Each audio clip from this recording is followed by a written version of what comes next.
1993 সাল, তখন তৃণমূল কংগ্রেসের জন্মই হয়নি। নির্বাচন প্রক্রিয়ায় স্বচ্ছতা আনতে ভোটারদের সচিত্র ভোটার কার্ডের দাবিতে সোচ্চার ভারতীয় জাতীয় কংগ্রেসের শাখা সংগঠন যুব কংগ্রেস। সংগঠনের যুবনেত্রী মমতা বন্দ্যোপাধ্যায় 21শে জুলাই যুবদের সচিত্র ভোটার পরিচয়পত্রের দাবিতে অভিযান। কলকাতার রাজপথে সোচ্চার যুব কংগ্রেসীরা। মহাকরণে রাজপথে পুলিশের বাধা, আন্দোলনকারীদের সঙ্গেই শুরু হয় বচসা, ধস্তাধস্তি, টিয়ার গ্যাস, রক্তাক্ত পুলিশ, পরিশেষে চলল গুলি। নিহত হন 13 জন যুবকর্মী। ওই শহীদদের শ্রদ্ধাঞ্জলি জ্ঞাপন করতে জঙ্গিপুর টাউন কংগ্রেসের কার্যালয়ে টাউন যুব কংগ্রেসের উদ্যোগে শহীদ দিবস উদযাপিত হয়। এদিন শহীদ বেদিতে মাল্যদান করেন বাসির সুলতান, রাকেশ শেখ, ফরহান ইসলাম, আব্দুল্লাহ শেখ প্রমুখ। উপস্থিত ছিলেন জঙ্গিপুর টাউন কংগ্রেস সভাপতি মোহন মাহাতো, সংখ্যালঘু সেলের হাজী মজিবুর রহমান, রাইসাদ্দিন শেখ সহ নেতৃবর্গ। কি কর্মসূচি আপনাদের?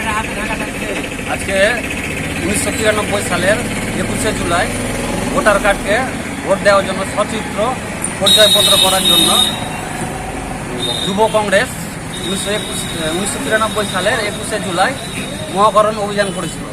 সেখানে আমাদের যুব কংগ্রেসের 13 জন সৈনিক পুলিশের গুলিতে শহীদ হয়েছিলেন। তারাকে স্মরণ করার জন্য আজকে আমরা জাতীয় যুব কংগ্রেসের উদ্যোগে, জঙ্গিপুর টাউন কংগ্রেসের উদ্যোগে আজকে জঙ্গিপুর টাউন কংগ্রেস কার্যালয়ে শহীদ স্মরণ করলাম। আজকে আপনার নাম? আমার নাম বাসির সুলতান, জঙ্গিপুর টাউন যুব কংগ্রেসের সভাপতি।